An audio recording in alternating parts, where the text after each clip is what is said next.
Ladies and gentlemen, this is the Audi A4, a car crafted with German precision, tested under pressure, and painted with emu feathers.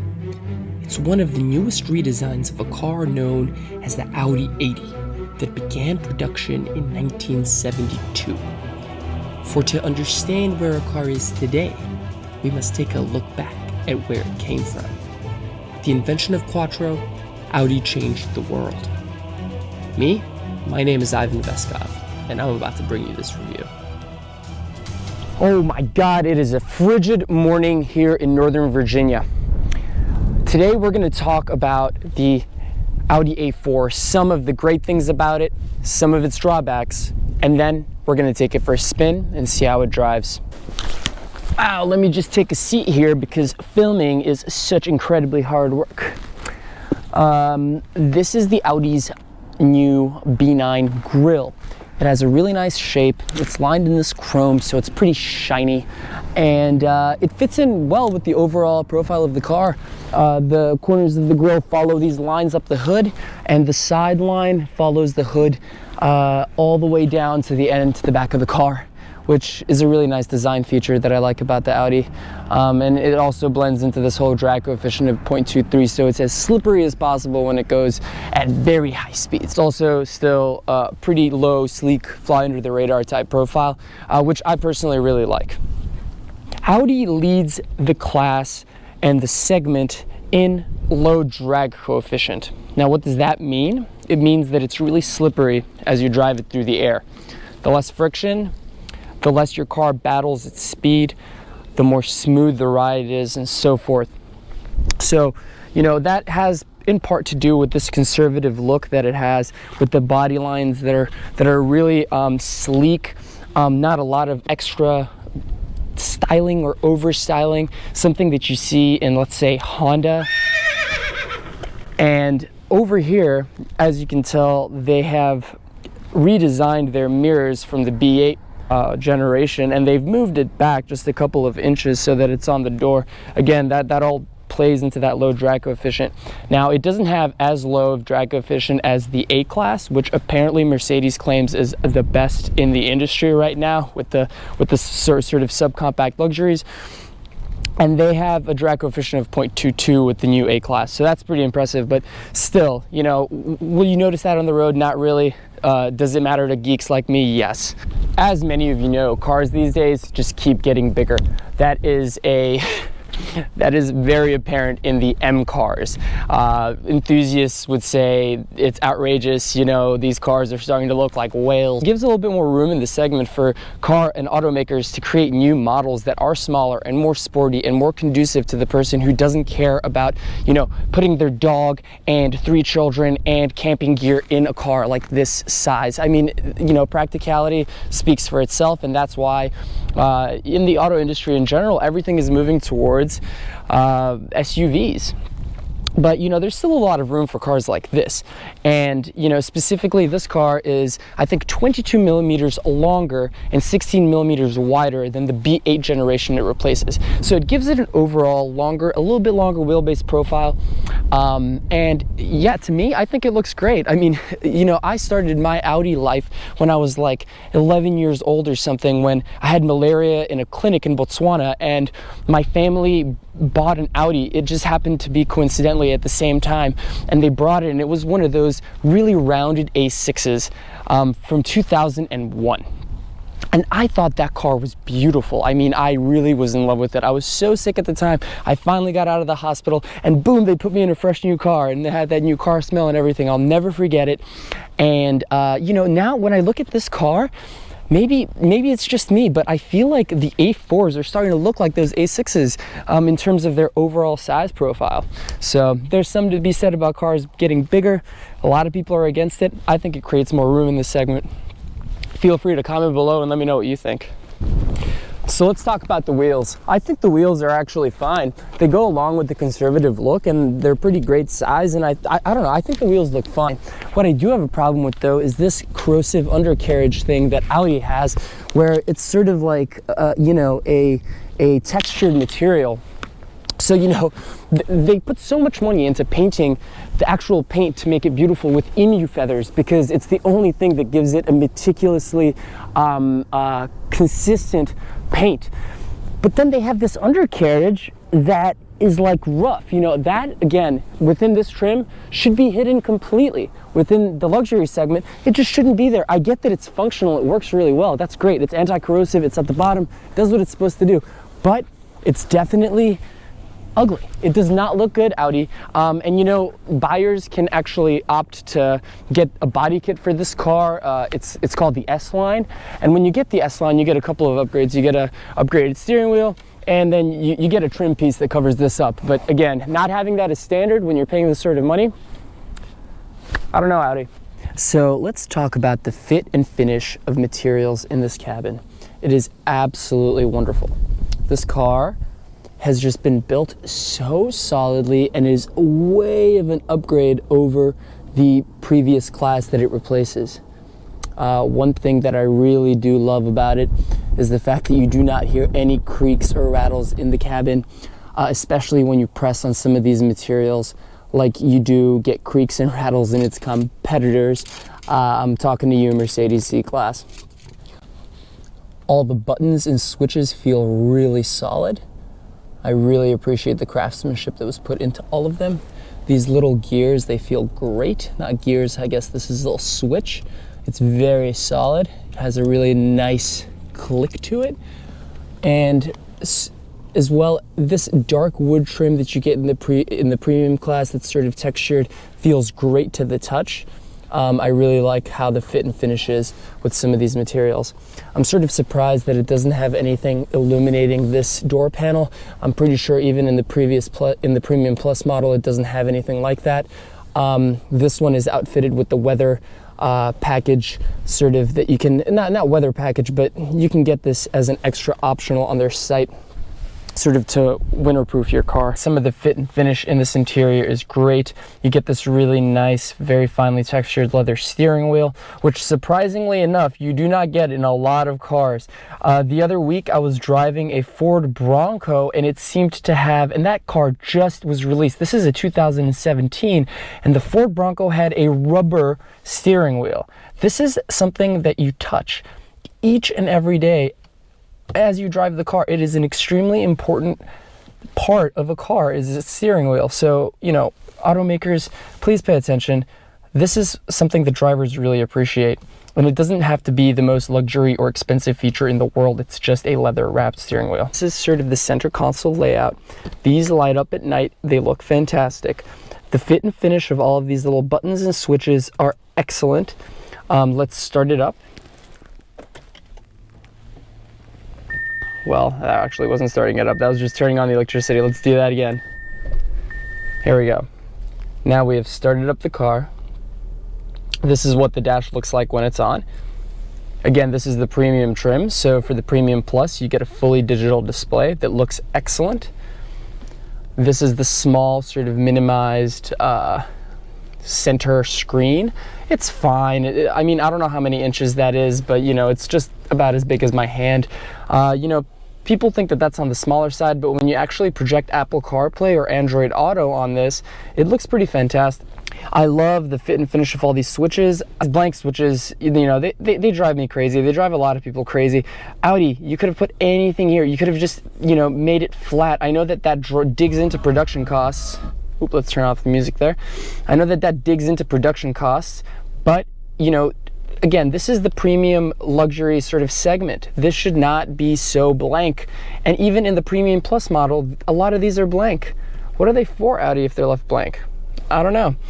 These fit and finish of these knobs here are excellent. It seems to be aluminum.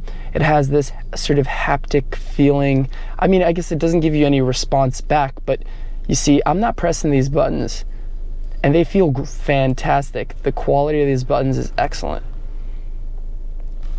So one thing that I really like is the styling of that center vent that sort of goes across the interior. I think it's pretty classy, and it speaks to a modern design cue that is used by a lot of manufacturers these days. So good job, Audi. Now I'm gonna show you guys the space. I'm 6 foot tall, and I'm gonna adjust this seat to how I actually sit. A few moments later. And I'm a sprawling 6 foot tall person, so I really like to lay in the front. So in case you have friends like me that like to lay in the front, you know, it is a tight squeeze, and I'm lounging right now. If I were to be sitting up straight, you know, I do have a little bit of knee room. I have headroom. It's tight back here, but then again, you know, a lot of my friends are 6'3", and for them, everything's a problem.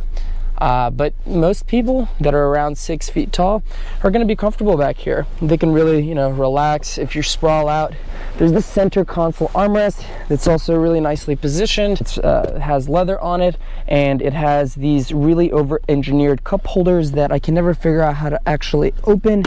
Oh, is that how you do it? No. Oh, you just kind of pull them, and then they become like these transformer looking cup holders where you can actually fit a decent cup in. I don't think those extra large McDonald's cups are going to fit in this. Otherwise, this is a pretty nice interior. As I said, the leather is really nice, and it has enough headroom, and actually it's a room leader in the back, so you'll get more room out of this than the Mercedes and the BMW. So now I got the gloves out because it's getting even colder. But let's talk about the trunk space.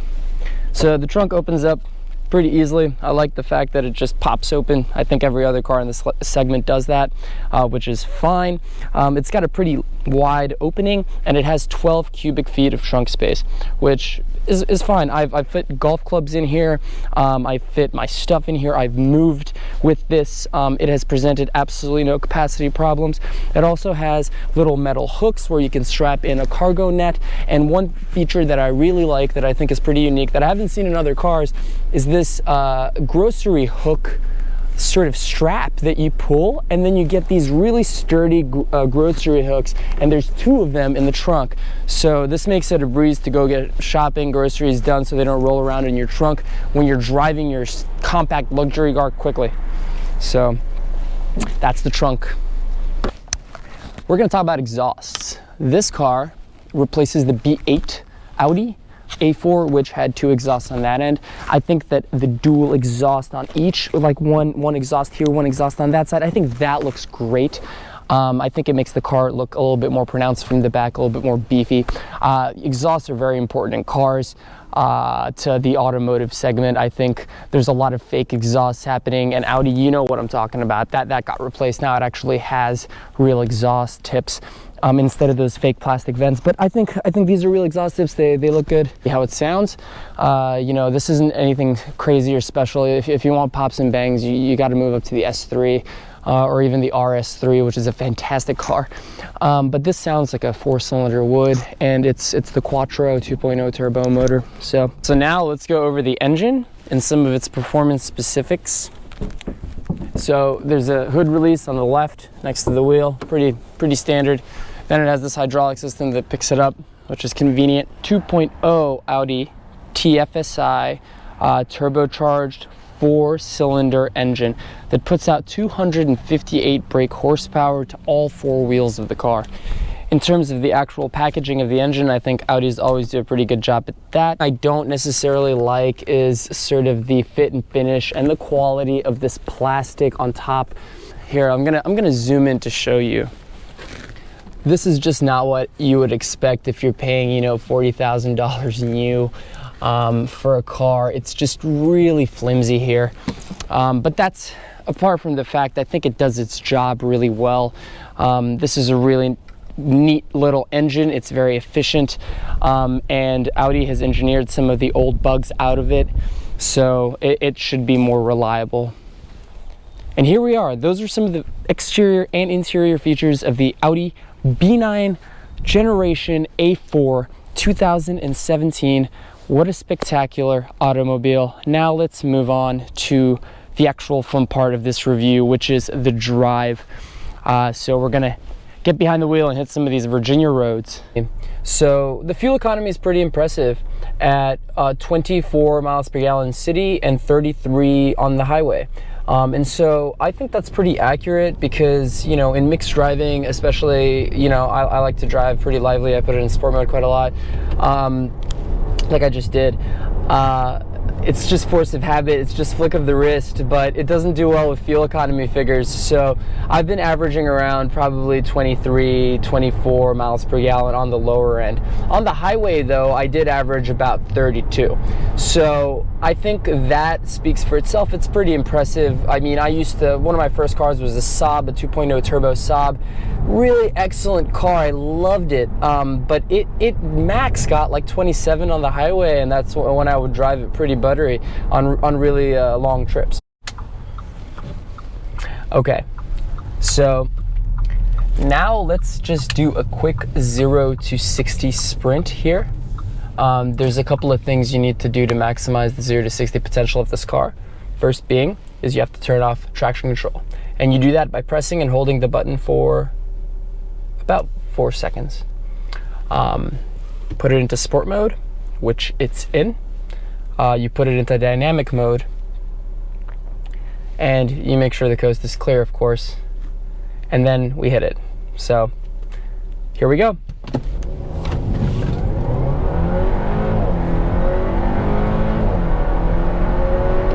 Woo! A little bit more than 60 there, but it's pretty respectable. There was no wheel spin thanks to the Quattro system putting you know, traction on all 4 wheels, so it does a really good job gripping. For those of you who are used to driving front-wheel drive cars, you'll find that Quattro and 4-wheel drive cars in general are a lot more grippier. It feels like you're stuck to the ground like a magnet, which is great.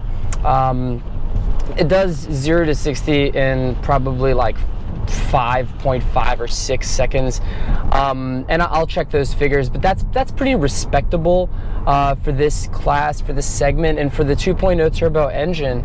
Let's also talk about the fit and finish. I mean, I keep bringing that up, but Audi is really class leading in this segment. They've been doing great interiors for a very long time, but this one especially stands out.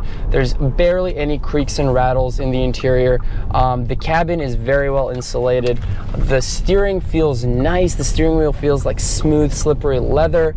The gauges look classy. This isn't the Premium Plus model, so I don't have the digital cockpit, but I think for what it is, it looks great. For those of you who think, oh, it's going to be a massive sacrifice getting the Premium over the Premium Plus model, I think the $3,000 is absolutely worth it. But for those of you who just want a car that performs well, that looks good, that's sophisticated, and you can live without some of those amenities, but still have some great technology with Apple CarPlay and Android Auto, I think that this is a good option for you. I've driven quite a number of cars, and I've owned quite a number of cars, and obviously I'm a car enthusiast, so this is something that I thoroughly enjoy doing. And I can't say that the Audi A4 is like thrilling to throw around in the corners. I mean, it's extremely well planted, it's predictable, it's confidence inspiring, but it's not a M2 CS, for example. It's not a supercar. It's not even at that level of sports car, but what it is it's an incredibly capable luxury sports sedan that'll get you into that sort of confident mindset when you drive. And sometimes it's all about how a car makes you feel. Bust a quick U-turn here. Yes, we can. And we're gonna go try and hit some of these curves. Whoa! See, this is what I'm talking about. It's enough to get your heart beating, but not enough to get you in serious trouble. Now, overall, I'm very pleased with the Audi A4. It has incredible roots with the Audi 80. It's gone through 9 generations now, and I think Audi's done a great job with this car. So, good job, Audi. And you know that 250 horsepower, it kicks. It absolutely kicks. All in all, I was extremely impressed with the Audi A4. The combination of its quiet interior, its capable ride, and its sophisticated overall look, feel, finish, and design inspired confidence, and is undoubtedly the next step forward into Audi's future, to secure what they believe to be the truth in engineering, or what the Germans call Vorsprungtechnik.